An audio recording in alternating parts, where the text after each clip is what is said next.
On June 4, 2001, 52-year-old Junko Yamagami was scheduled to take a business trip to Dalian, China for the travel company she worked for. Before leaving, she was also supposed to attend a meeting. By noon, after Junko hadn't shown up to her office or gotten on board her plane, her colleagues began to get worried. They checked her house, where she lived with her husband Masahiro and mother-in-law Sigusa, but nobody appeared to be home. The family dog and Masahiro's car were gone too. The Yamagami's daughter, a 26-year-old elementary school teacher named Chie, was also missing. She lived alone in an apartment in nearby Takehara City, but came over to visit her parents the night before. Chie was the last member of the family anybody had seen. The Yamagami's front door was locked, but the back door was open. Nothing in the house appeared to be disturbed. The kitchen light was left on, all of the beds were made, and breakfast had been prepared. As ordinary as the scene appeared, however, there were a couple of strange details. The Yamagami's pajamas were missing, and while their shoes had been left behind, their sandals were gone. Junko's luggage and the 150,000 yen she needed for her trip were also inside the house, and so was Masahiro's pager. It seemed that the Yamagamis suddenly dropped whatever they were doing, took the family dog, and quietly left the house in their pajamas and sandals. A year into the investigation, the case seemed to be going nowhere.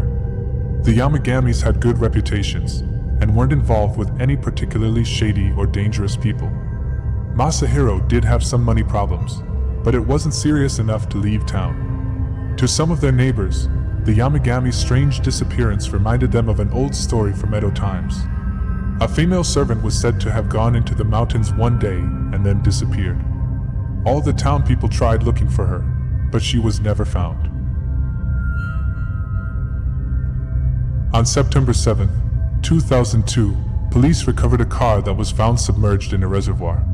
The car contained the bodies of the 4 Yamagamis and their dog. No cause of death could be determined, but there were also no signs of anybody being attacked or bruised. The car was found in a neutral state. Masahiro's window was down, and everybody was wearing their seatbelt. The Yamagami's clothes were so damaged that the authorities couldn't determine whether they were wearing pajamas. Some glasses and an umbrella were also found. Because Masahiro was in the driver's seat, police believed that it was a murder-suicide or group suicide. Now the suicide theory does seem credible. After all, why else would they have taken their dog? But the apparent suddenness of how the Yamagamis left is suspicious. If Masahiro really did kill everybody, how did he manage to convince the other family members to get in the car? Especially when they were getting ready to eat breakfast? Or did somebody force them to leave? Might they have been trying to get away from somebody, and Masahiro accidentally drove into the water? We most likely will never know.